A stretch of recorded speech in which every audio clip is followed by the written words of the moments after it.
All right. Listen, man, this kind of stuff needs to stop, man. For real, this kind of stuff needs to absolutely stop. This second time, Tamim Iqbal out for 5, Lyndon Daz out for 1, Shommo Sarkar out in the 20s, Mushfiqur Rahim playing on again, Mahmudullah not doing anything else, and like Muhammad Mithun to the rescue again. Mortaza gets no wickets, uh, and New Zealand win by 8 wickets again. This kind of stuff needs to stop. Welcome everyone, this is your boy, the MC Tamont on V-Side, the Bengal Dragon. Hit that like button, subscribe button, follow me on Twitter, follow me on Twitch, follow me on Instagram, hit that bell notification button. Alright.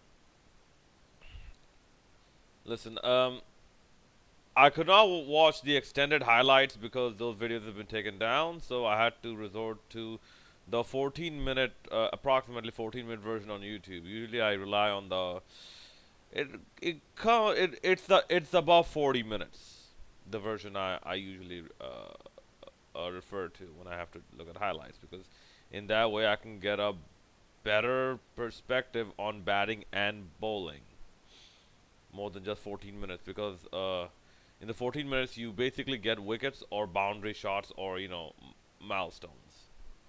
You don't usually get dot balls. Okay, but I pay attention to the dot balls as well. But like I said, New Zealand, they have just varied the pace enough, because you saw Lockie Ferguson. Let's say Lockie Ferguson. He has started to bowl slower deliveries. I believe some of his slower deliveries were at the mid 120s.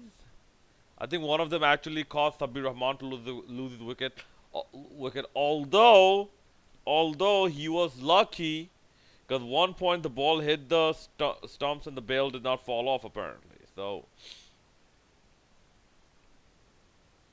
and if I'm not mistaken, it was either him or someone else who was dropped by Henry Nichols over at the extra cover boundary.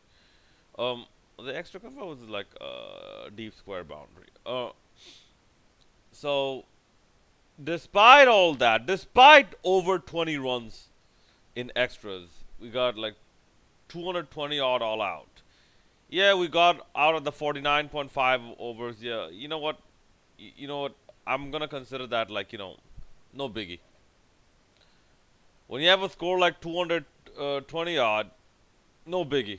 And when like New Zealand, I believe they approached it in under 40 overs, no biggie. It doesn't matter. It doesn't matter. When you have such a poultry total, there's nothing you can do about it.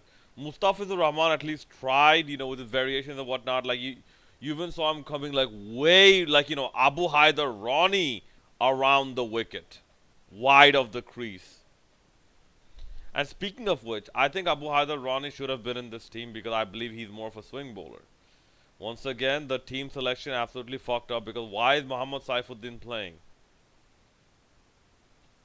Because if he's supposed to be a bowling all-rounder, he's supposed to bowl properly as well. If your first 6 can't bat, then why do you think the rest 4 can at least provide a good total for the team to win?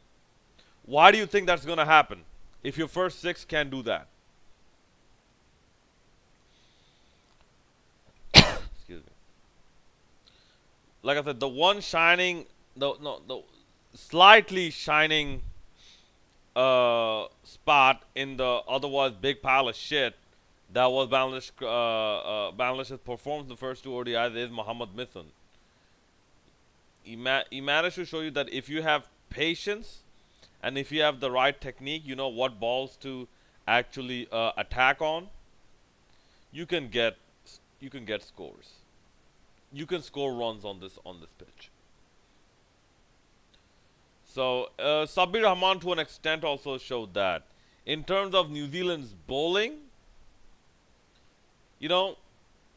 it's not perfect. It's not even that good, because that number of extras, they need to cut it down. They really need to cut it down.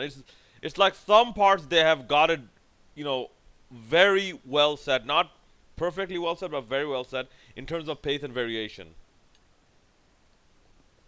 But in terms of the extras and the wides and the no balls, they really have to cut it down. Otherwise, If this is going to be your preparation for the World Cup, you are not lifting that trophy with this type of indisciplined bowling. You are not doing that. Okay, in terms of New Zealand batting, there was nothing. There was nothing to test New Zealand.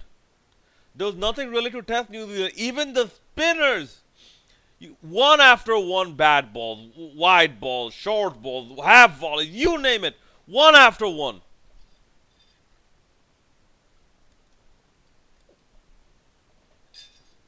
Sorry about that. So even in terms of the team selection, in terms of spinners, I really thought that Bangladesh really needed a left-arm spinner on this tour. In this ODI series, really needed not Mominul Haq, not Mominul Haq. He's not a specialist left-arm spinner.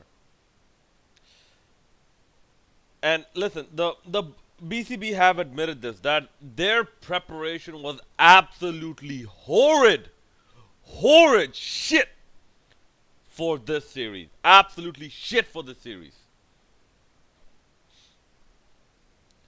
Yeah, right now they're just looking for excuses, and they have basically started blaming themselves that yes, it is actually our fault.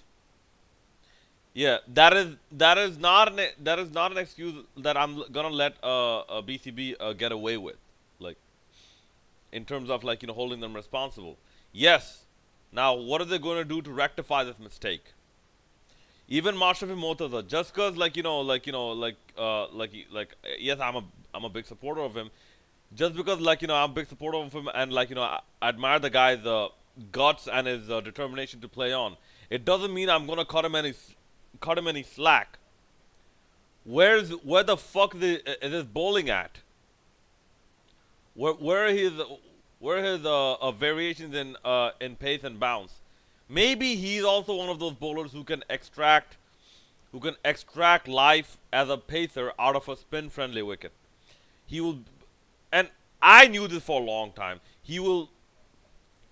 Marshall Motors is much more of a seam bowler than a swing bowler. He beat you more off the pitch than in the air. More off the pitch than with, more specifically, more off the pitch than with lateral movement in the air.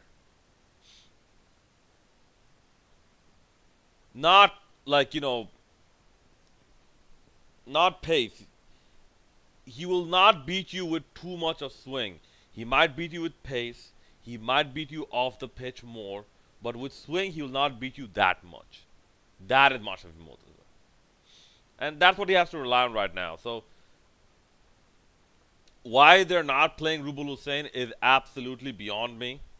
I mean, you have people even like Javed Omar, coming up and saying what the hell you guys doing? You took Rubul Hussain and you're sitting his ass down on the bench for like 2 ODIs. So I don't know what changes are gonna come. If you ask me, I think Liton Kumar Das, I'm sorry, 2 scores of 1, you have to give way for someone. If you want another change, if Mushfiqur Rahim is not fit, then Mushfiqur Rahim is going to give way. If Mushfiqur, because yes, there's some concerns. If Mushfiqur Rahim is fit, apparently he has some chest pains or whatnot.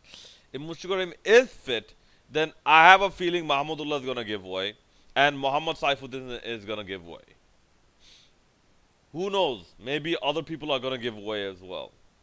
But anyways, there was nothing for Bangladesh to test New Zealand with.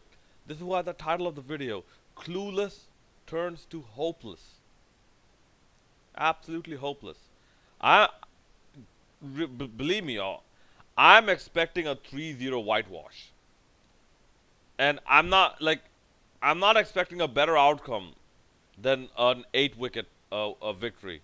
Maybe if New Zealand bat first, then we'll see a run margin defeat for Bangladesh, a large run margin defeat for Bangladesh. But other than that, I don't see anything else changing. All right, guys, let me know what you thought about this match and what are your prospect for the last remaining ODI for Bangladesh and or New Zealand. So both in Stamon Tavisa, the Bengal Dragon signing up.